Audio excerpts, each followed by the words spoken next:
A Parowan woman dies of unknown injuries. What's up with the construction on Main Street in Washington City? And a community helps an elderly man whose house caught fire. You're watching St. George News at 5. Good afternoon, I'm Christy Langenheim.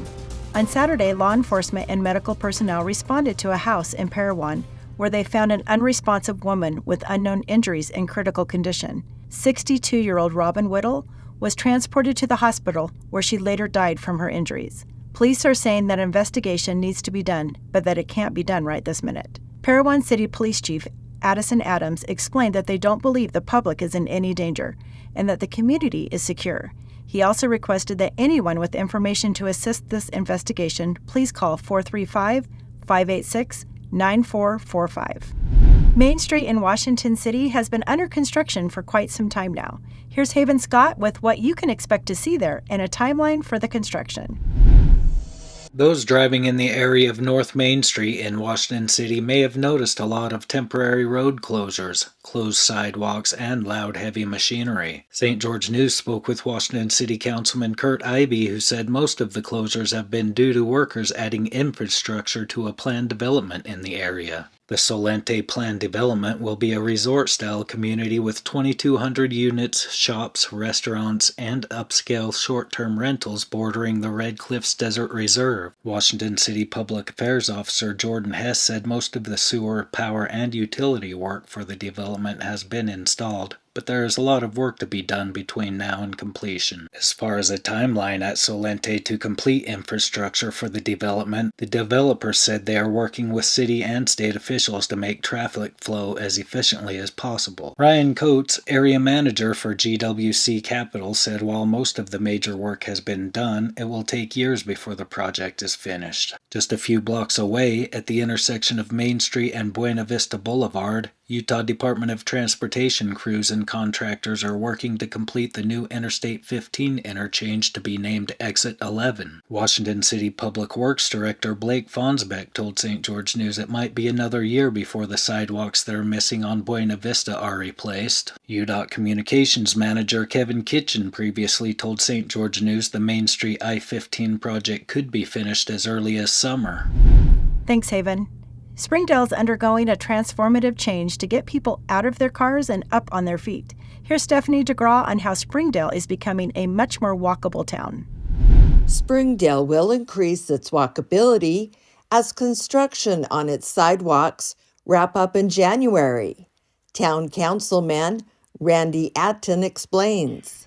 So Springdale has been making an effort to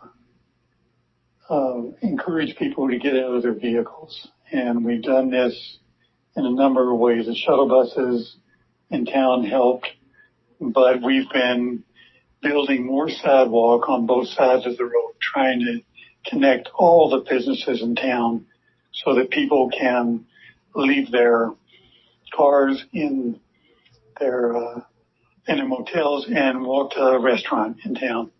And just to encourage people to get out of their cars to cut down on traffic. He encourages residents and visitors to walk, bike, or ride the shuttles in Springdale. Thanks, Stephanie. For the 18th consecutive year, St. George faith communities gathered together for a prayer over the city. Here's Maury Kessler with more on the prayers that were given at the event. The 18th annual Interfaith Prayer Over the City event drew members of differing beliefs to the St. George Tabernacle on New Year's Day to hear prayers offered for the coming year.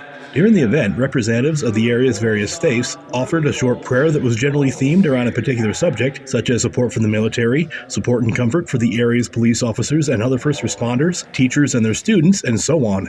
Reverend Jimmy Keston of Solomon's Porch Foursquare Fellowship is one of the founders of the event and said it is a great example of interfaith unity that does not require uniformity of thought. And I think today, as we've seen such a diverse group of representatives, we can truly say that we have found the answer to unity that does not require uniformity of thought.